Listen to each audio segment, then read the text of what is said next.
Ever wondered what secrets your credit report is hiding? I mean, we all know it's important, right? It affects everything from getting a loan for a car or house to even renting an apartment or landing certain jobs. But have you ever actually looked at it? Like, really dug into the details?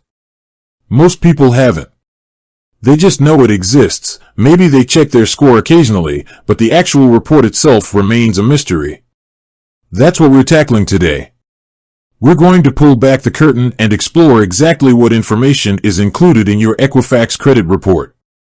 Because knowing what's in there is the first step to taking control of your financial health. Now, before we jump into the specifics, let's quickly recap why credit reports are so crucial. Think of your credit report as a financial resume. It's a detailed record of your borrowing and repayment history. Lenders, landlords, and even potential employers use this information to assess your creditworthiness, essentially, how likely you are to repay borrowed money or fulfill financial obligations. A good credit report opens doors to better interest rates on loans, higher credit limits, and more favorable terms on various financial products. A bad credit report, on the other hand, can lead to higher interest rates, loan denials, and other financial hurdles. So, understanding what's in your report is absolutely essential.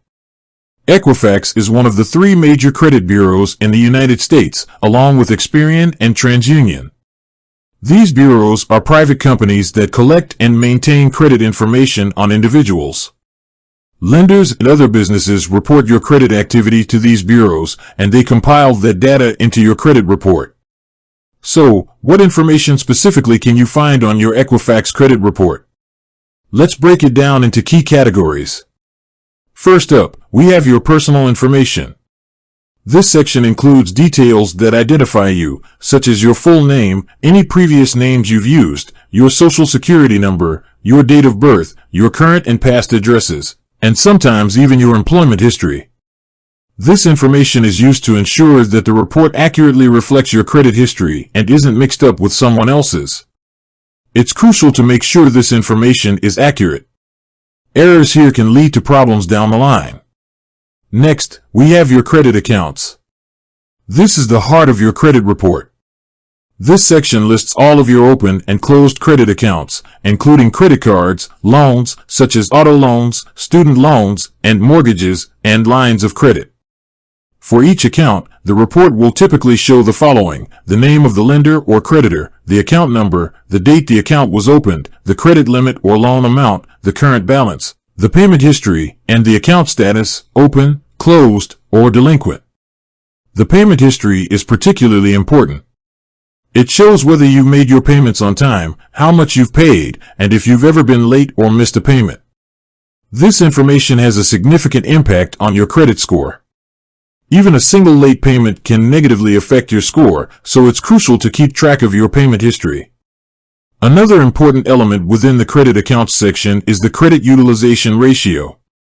This is the amount of credit you're using compared to your total available credit. For example, if you have a credit card with a $1,000 limit and you have a balance of $300, your credit utilization ratio is 30%. Keeping your credit utilization low is a key factor in maintaining a good credit score. Experts generally recommend keeping it below 30%. Then we have public records. This section of your Equifax credit report may include information from public records, such as bankruptcies, tax liens, and civil judgments. These are legal events that are a matter of public record, and they can have a significant negative impact on your credit score. Bankruptcies, for example, can stay on your credit report for up to 10 years. Next up are collections. If you have an account that's gone into collections, meaning you failed to pay a debt and it's been turned over to a collection agency, this information will be reported on your credit report. Collections can also significantly damage your credit score. It's important to address collections as quickly as possible to minimize their negative impact. Finally, we have credit inquiries. This section lists any instances where your credit report has been accessed by a lender or other authorized party. There are 2 types of credit inquiries: hard inquiries and soft inquiries.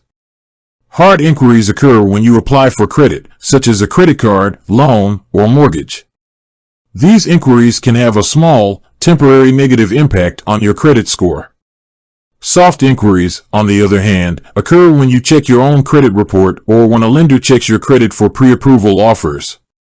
Soft inquiries do not affect your credit score. It's important to note that you have the right to dispute any inaccurate or incomplete information on your Equifax credit report. If you find an error, you can file a dispute with Equifax, and they are required to investigate and correct the error. This is why it's so important to regularly check your credit report for accuracy. You're entitled to a free copy of your credit report from each of the 3 major credit bureaus, Equifax, Experian, and TransUnion, once every 12 months through annualcreditreport.com. This is a great resource to take advantage of to stay on top of your credit health. Checking your credit report regularly allows you to identify any errors, monitor your credit activity, and take steps to improve your credit score. By understanding what information is included in your Equifax credit report, you can take control of your financial future. With that said, thanks for watching, and until next time.